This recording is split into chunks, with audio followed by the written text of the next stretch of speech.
Barb with Inspire Me 360, and I wanted to talk about one of my favorite books. If you have a chance, it's a pretty actually easy, light read, but it's called The 4 Agreements.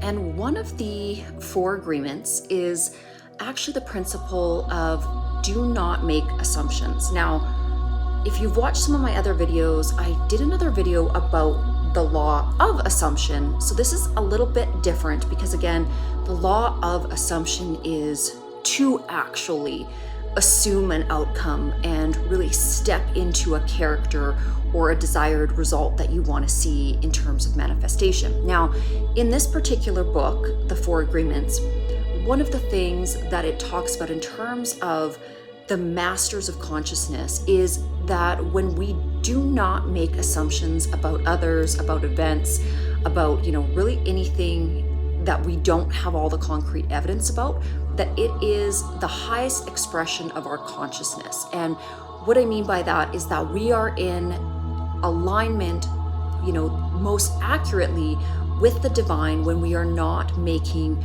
assumptions from an ego-based mind or a human perspective. And why this is so powerful is oftentimes when we are trying to size up situations that, we're coming in contact with, events, or maybe the motives of others in our lives, or say acquaintances, people around the workplace, whatever it may be, we make assumptions and we try to piece together maybe what we think about the other's character, who we think other people are. And that is, in a sense, standing in judgment with really not having all of the pieces that we need to accurately make a correct decision. And what this sort of beautiful law is, and what the law is asking us to do, is to not make these assumptions. And the reason why it's so powerful is that an assumption that we make actually crystallizes a certain timeline in terms of the material world in our space-time reality, okay? So let me kind of digress on this a little bit further. If we look at the principle, the observation principle that we all have come to understand in terms of scientific theory and applicability, when we observe a wave, it turns into a particle, it turns into something concrete. And so if by the very observation of that thing, okay, or the assumption, we are actually manipulating matter in the quantum field through our assumptive mechanism. So once we start to realize this, we can really see how powerful our minds are. And again, there's a lot of really great teachers out there. Dr. Joe Dispenza does a really amazing job of teaching this principle, as well as, Greg Braden and a few of, there's so many amazing teachers out there. But really, when we have a thought or an assumption and then we bridge it or bring it together with emotions as well, that really gives a jolt to that thought form. So it is, when we are attaching emotions to our assumptions, then again, it really magnetizes that outcome or crystallizes that outcome in something that we will really see manifesting in our reality. How many times have you kind of made an assumption or made kind of a snap, an assumption about somebody, and you've thought about it and really had some emotion around it, and then it seems like that person just kind of becomes what you assumed about them? And if you kind of pay attention to them, this will happen with greater and greater frequency, especially as you attune your mind to this. So by that very mechanism, you can also utilize this principle by seeing the best in others. And I kind of want to explain how utilizing this type of assumptive energy can really help to make your world and the world at large a more beautiful, synergistic, happy, whole, safe, joyous place to be. So when we're thinking about what we want to see in others or the light we want to project others in, Okay, so if we can understand this concept that by assuming, we are essentially crystallizing an outcome in the quantum field, then the most beautiful expression of our mechanism of assumption would be to create a sort of prayer around any situation or any person. And what I mean by this is to see that other person in the most beautiful light or beautiful expression you could imagine for their life or for their character, or what you're seeing in them. And then by that same mechanism, or by that prayer, you are causing things within the quantum field to adjust, even within that other person. You're causing them to be a magnet for more of this positivity to flow into them by the very action of you having, a beautiful, positive assumption of that person.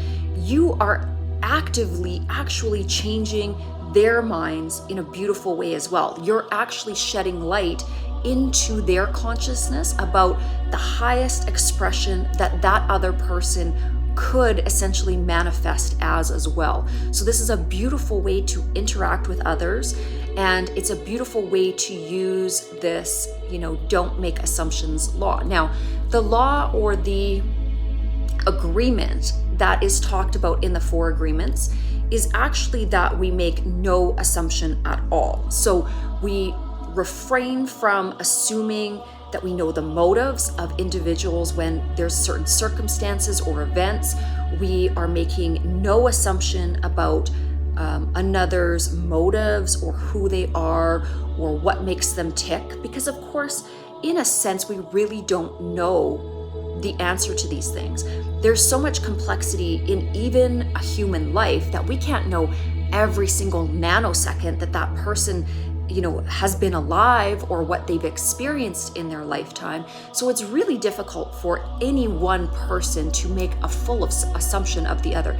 Even if you're talking about people that are close to you, like your mom and dad, your family members, you've never been with them every nanosecond. So it's really difficult to make an assumption about the true, authentic nature of that other person. You can only ever truly be kind of assumptive about your own characteristics, but even that, you have to understand that there are divine energies at work that can transform even your own life and your own soul's essence in a moment by just a chance meeting or some sort of profound transcendental experience. So you can't even really make true, correct assumptions about even yourself. And I think this is what this law is speaking to, is that if you surrender yourself to the divine flow and that master intelligence, that essentially God force or spirit that is in all things and is also within us,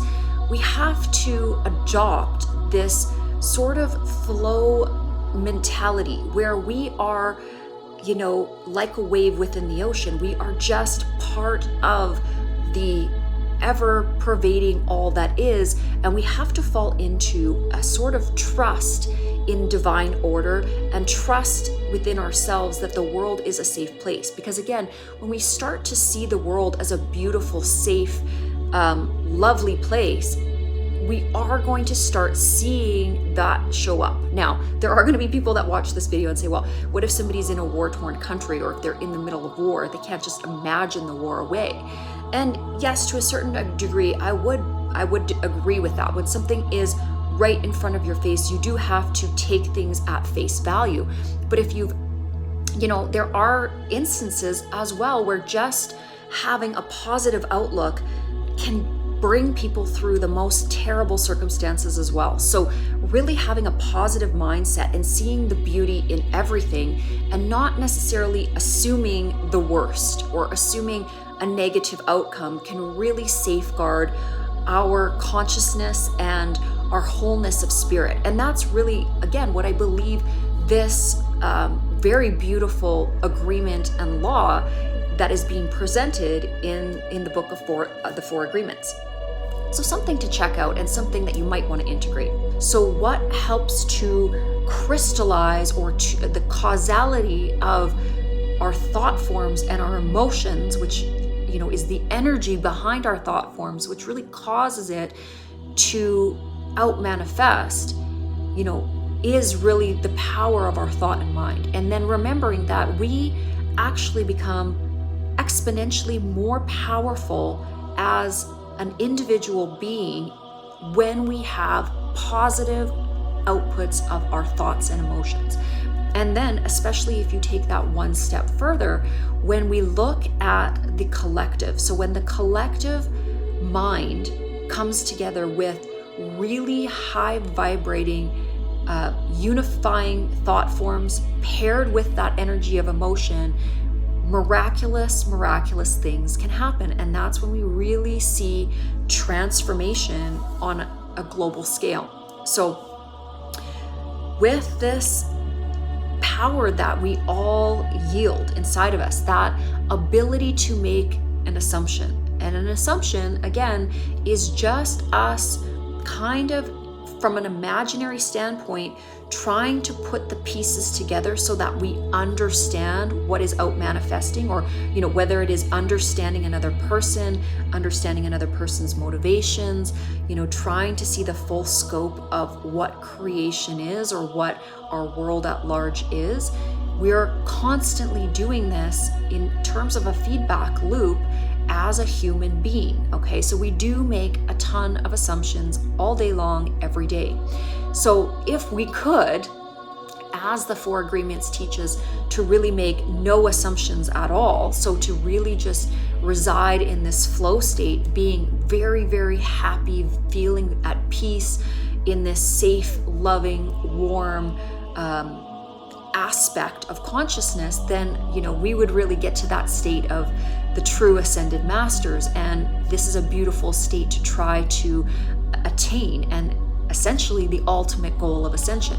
But as most of us are still residing here without perfect mastery of this sort of open, free state without any worries or woes, we do have to start paying attention to the assumptions that we're making. And that can even extend to the assumptions we're making about ourselves and our own abilities. So really trying to calibrate at that highest level, always assuming the best instead of assuming the worst in others.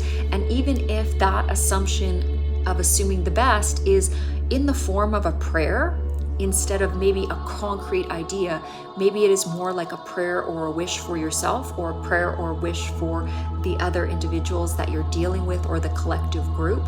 It's still going to feel the best for you in terms of your internal dialogue and creating that centered, peaceful existence. And again, that will be reflected by your being, and others will feel that internal love that you are really emanating for them. Because when we see others and assume the best of others, they start to, by way of our reflection of the light we perceive them to be, they will start to become that.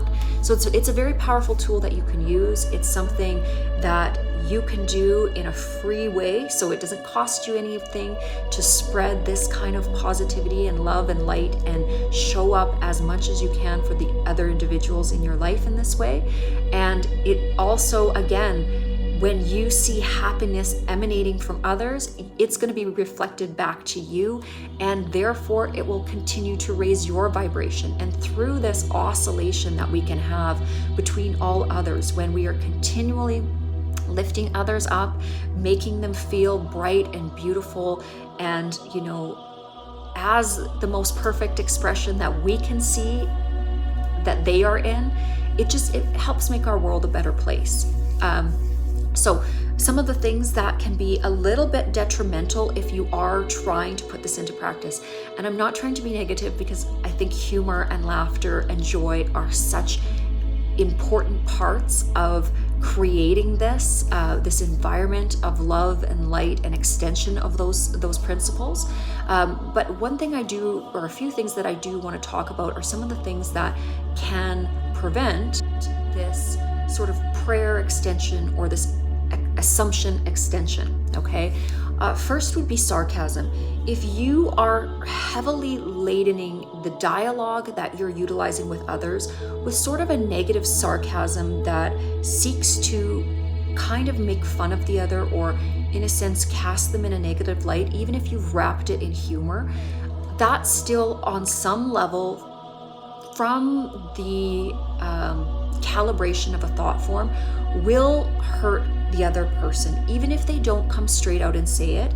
It's just that planting that thought seed that maybe they're not, as wonderful as potentially they think they are, or sarcasm should never be used to tear another individual down. It's okay if you're using it kind of, like in a sort of a funny sense, and everybody is in understanding, including the person.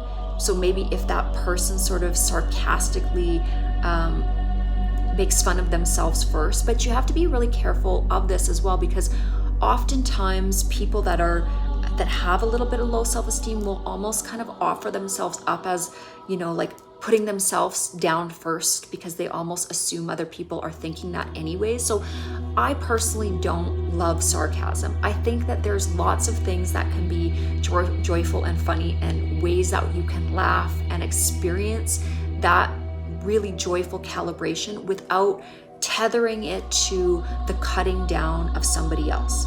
Okay, so that's just my opinion. I personally don't like to be on the end of a lot of sarcasm.